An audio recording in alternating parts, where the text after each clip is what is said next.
Hello students, अपन एक question solve कर रहे हैं आज इलेक्ट्रोमैग्नेटिक इंडक्शन का।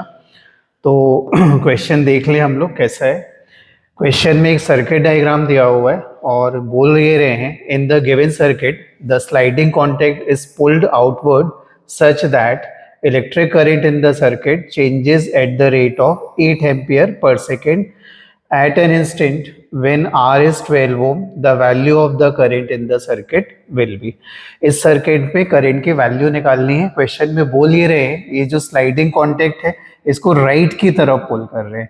तो राइट की तरफ पुल करने से क्या होगा, ये रेजिस्टेंस की वैल्यू बढ़ने लगेगी और रेजिस्टेंस की वैल्यू अगर इंक्रीज करेगी तो सर्किट का करंट डिक्रीज करने लगेगा। तो इसको अपन एक बार और सिंपल सर्किट बना दें।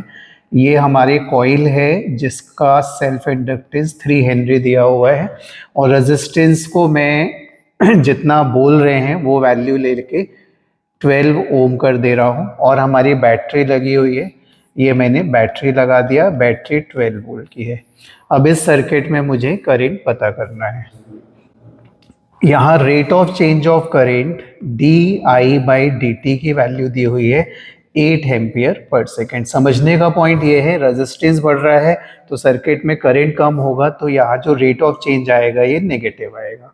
और अगर करंट बदलता है तो कॉइल के अक्रॉस ईएमएफ इंड्यूस होता है। ये ईएमएफ अपन कैलकुलेट कर सकते हैं। इंड्यूस्ड ईएमएफ कैलकुलेट करने का फॉर्मूला क्या हो जाएगा, -L di/dt। तो -L की वैल्यू तो दी हुई है 3 हेनरी और ये rate of change of current -8 ampere, तो ये मिलके आ जाएगा +24 वोल्ट। तो कॉइल के अक्रॉस ईएमएफ की वैल्यू आ गई 24 वोल्ट। इस सर्किट में हमने सपोज कर लिया I करंट है। तो अब इस पूरे सर्किट में हम KVL अप्लाई कर देंगे। KVL अप्लाई करने के लिए कॉइल को पोलैरिटी देनी पड़ेगी।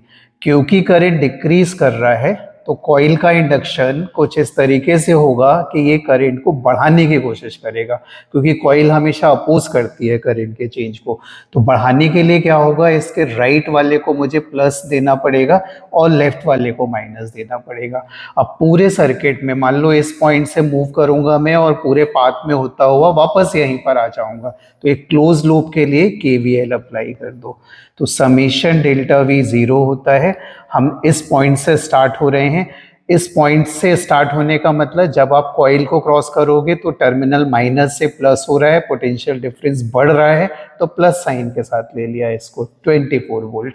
आगे गए हम, यहाँ पे हमें प्लस माइनस लेना पड़ेगा, तो इसके अक्रॉस वोल्टेज डिक्रीज कर रहा है तो माइनस साइन के साथ लिया। कितना होता है I × R।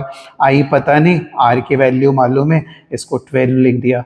फिर जब बैटरी को क्रॉस करेंगे तो नेगेटिव से पॉजिटिव में जा रहे हैं, नेगेटिव से पॉजिटिव में जा रहे हैं तो इसको हमने +12 वोल्ट कर दिया। इक्वल टू कितना लिखा हुआ है, 0। तो 24 + 12 36, इसकी साइड बदल दिया 12I 1 और 3। तो इस तरीके से इस सर्किट में करंट की वैल्यू इस इंस्टेंट पर 3 एम्पियर मिल गई। Thank you.